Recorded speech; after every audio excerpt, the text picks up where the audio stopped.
Hello दोस्तों, स्वागत है आपका हमारे YouTube चैनल पर। दोस्तों, आज के इस वीडियो में हम बात करेंगे कि क्या प्लिंथ बीम के नीचे प्लास्टर वर्क करना जरूरी होता है। क्या हमें प्लिंथ बीम के नीचे बाहरी साइड में प्लास्टर करना चाहिए या फिर बिल्डिंग के अंदर वाली साइड में हमको प्लास्टर करना चाहिए। जैसा कि आप वीडियो में देख रहे हैं कि यहाँ पर प्लिंथ बीम का काम लगभग प्लिंथ लेवल तक का काम कंप्लीट हो गया। अब सिर्फ प्लिंथ बीम की जो है कास्टिंग बाकी है। और अब प्लिंथ बीम के कास्टिंग के बाद अब लोग मन में ये ख्याल चल रहा है क्लाइंट के कि क्या मुझे प्लास्टर कराना चाहिए। मैंने मिट्टी तो डंप करवा दी, क्या मुझे मिट्टी डंप करवाने से पहले प्लास्टर वर्क अंदर की साइड पे कर लेना चाहिए था। अब मुझे इससे कहीं कोई बड़ी मिस्टेक तो नहीं हो गई। तो आज के इस वीडियो में हम इसी टॉपिक पर बात करेंगे कि प्लिंथ बीम के नीचे प्लास्टर वर्क जरूरी है क्या, और जरूरी है तो कहाँ जरूरी है। देखिए, सबसे पहले समझिए कि जो हमारा बीम का काम है, जो हमारे प्लिंथ बीम का काम है, वो हमारी पूरी बिल्डिंग को स्टेबिलिटी प्रोवाइड करना, सारे कॉलम को आपस में बांध के रखना, बिल्डिंग को लेटरल सपोर्ट करना और लोड डिस्ट्रीब्यूशन में एक इंपॉर्टेंट रोल प्ले करना। सारे लोड कॉलम से लेकर के फुटिंग तक ट्रांसफर करने में बीम का भी एक इंपॉर्टेंट रोल होता है। अब देखिए, जो हमारा यह क्लाइंट है, क्लाइंट के मन में यह सवाल क्यों आया कि प्लास्टर करना चाहिए था।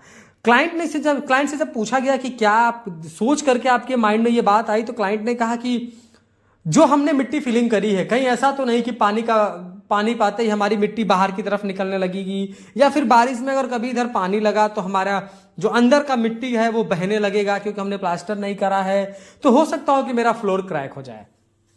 देखिए, ये क्लाइंट की बात सोचना तो कुछ हद तक ठीक है, लेकिन अगर ज्यादा पानी लगेगा तो पानी तो जहां से आपने नीचे फुटिंग करा है या फिर जहां से आपने ब्रिक वर्क स्टार्ट किया है, नीचे जो आपने खुदाई करके, वहां से भी पानी जा सकता है। लेकिन अगर हम बात करें कि अगर थोड़ा बहुत बारिश का पानी है, तो बारिश का पानी से आपकी जो ये प्लिंथ बीम का है, इसमें पानी उतना ज्यादा सीलन नहीं आता, और सीलन इतना एक्सपैंड लेवल पे नहीं होता है कि वो जो है आपकी दीवारों के बीच से जो है मिट्टी बहने लगेगी।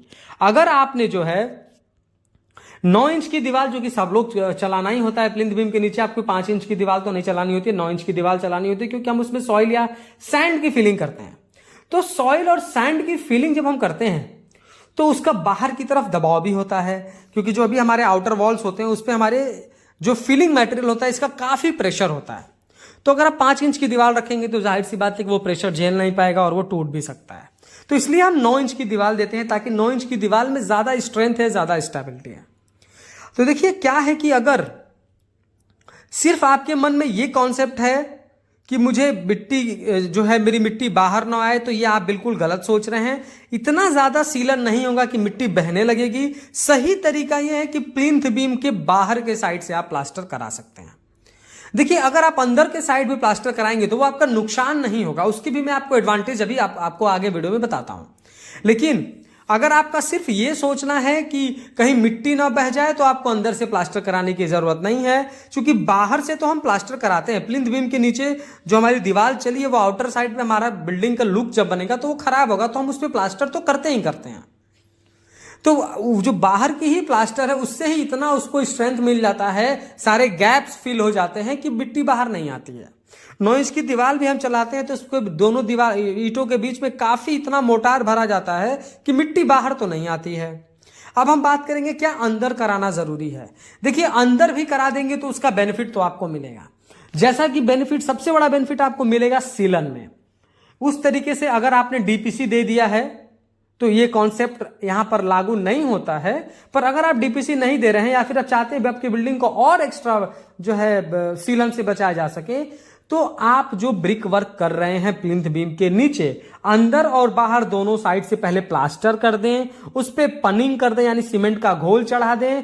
उसके बाद आप मिट्टी उसमें डंप करेंगे तो वो जो मिट्टी है वो सीलन बहुत ज्यादा हमारे ईंट को नहीं दे पाएगी, क्योंकि हमारा ईंट और मिट्टी के बीच में प्लास्टर वर्क होगा, मोटार होगा, तो वो कुछ हद तक तो बिल्कुल रोकेगा। और अगर हम उस पर पनिंग कर दिए होंगे, यानी सीमेंट का घोल चढ़ा दिए होंगे, तो वाटर प्रूफिंग का भी काम करेगा।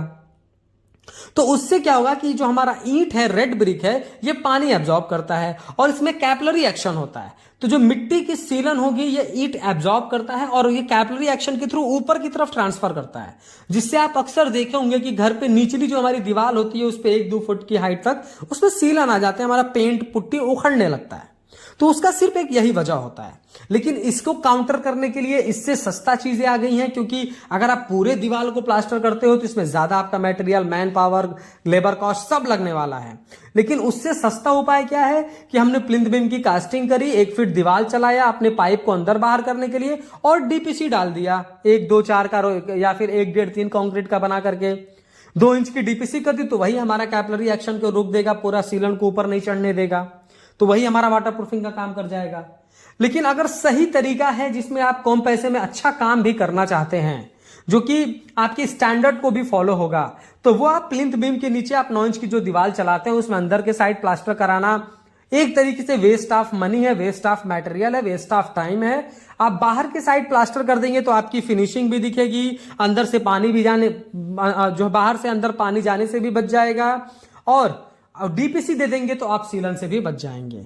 और जहां तक रह गई बहुत ज्यादा पानी अगल बगल लग रहा है, तो उस केस में आप अंदर प्लास्टर कराएं, बाहर प्लास्टर कराएं। जब बिल्डिंग के चारों तरफ ज्यादा पानी लग रहा है तो वो फुटिंग के नीचे से भी पानी जा सकता है, तो फिर उसका यहां पर कोई कॉन्सेप्ट से मतलब नहीं है। वहां पर फिर हमको पाइलिंग करना होता है और काफी नीचे से हमको उसमें एक ग्राउंड बीम डाल करके फिर प्लिंथ बीम को लेकर के आना होता है, जो कि एक अलग टॉपिक है।